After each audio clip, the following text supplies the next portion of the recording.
The lesson today comes from a book called The Code of the Warrior by Shannon French, exploring warrior values past and present.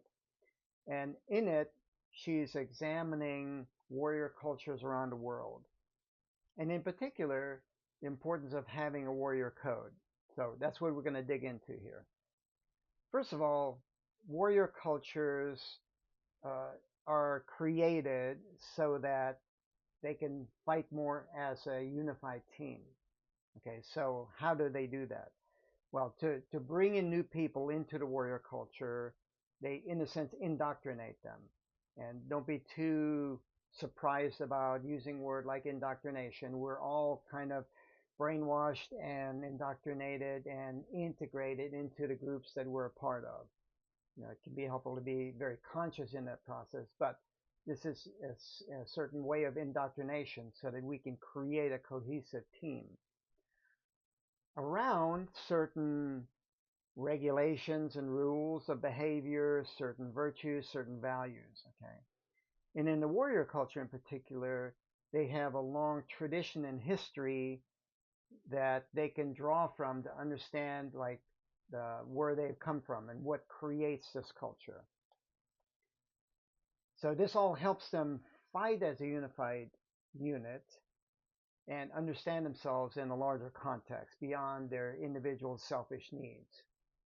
They're able to and willing to die for the people that they're fighting with, to die for the team, so to speak, engaged in this mutual fight. So what French says in this book is that the code is important because it helps restrain behavior.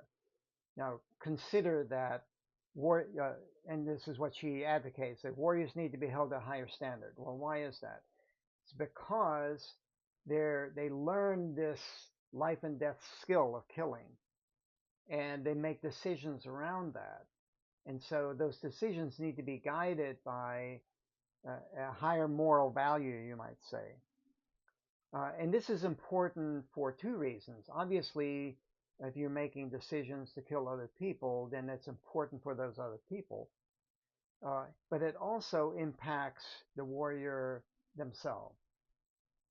So, uh, in a previous lesson, I talked about the dilemma that's created for a warrior when they learn these skills of being violent and killing to protect the nation, and then when they come back from combat and reintegrate into the society, they don't know how to behave. They're still acting in this violent way.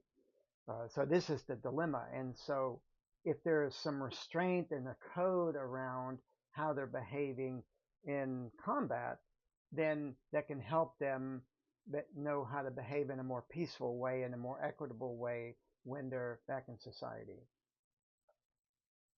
French calls this like psychological armor, and we're going to be examining other books that also address this challenge that warriors have when they come back into the societies, and how to make that integration more effective.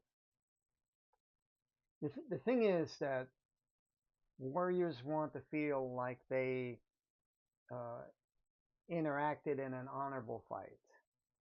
And in the dilemma last time, I talked about how warriors can like dehumanize the enemy just to make killing easier, because it's hard to, when you see someone else eye to eye as an equal, it can be hard to kill them, you might say. And that might be one of the aspects that really is part of this code, that it needs to be hard to kill someone else, you know, so that when you do it, there's a real reason and meaning behind it, for your own survival and the survival of your team. But you're not doing it out of thinking that you're just killing something that is less than human. That creates the psychological trauma for when you go back into society, where you don't feel like you actually participated in an honorable fight. So we've been examining, what it means to live as warriors and how to draw those lessons to for you to live in, civilian society. Well, uh, what you can draw from this lesson is the discipline that a warrior code creates. So for you, you want to have a disciplined approach to how you live your day, and so that it can guide you toward what's important to you. So morning routines and daily practices is one of the best ways to create this discipline. And there are two that I found really helpful. First of all, morning routine is a simple breathing meditation. Okay. All you need to do is for about 10 minutes or even 5 minutes, if you only have 5 minutes, is focus on feeling the breath. And I say feeling because it needs to be focused somatically. In other words, feel your chest and belly expanding out and contracting back in. So keep your attention there, and then notice when attention goes into thinking, being lost in thought, and kind of, in a sense, wake up and bring it back to the feeling of the breath. And that will happen very frequently, so just notice and redirect. Notice and redirect. That's the morning routine, and the daily practice is similar. You ground your attention somatically in what I call expanded body. You just have an expanded body posture, focus on maybe hearing your breath, relaxing tensions, engaging your attention in your senses, like what you can see and hear. Keep your attention grounded somatically like this.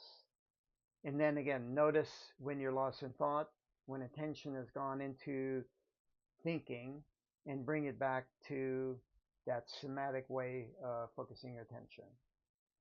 Now, of course, you're going to be thinking all day long, about work that you need to do. That's important and helpful. The lost in thought part is when we just habitually get lost in thought. We're not intentionally thinking. And that happens a lot more than you realize.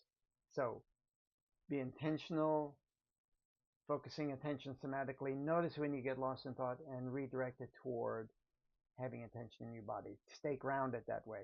That's your morning routine and daily practice for this lesson. Enjoy.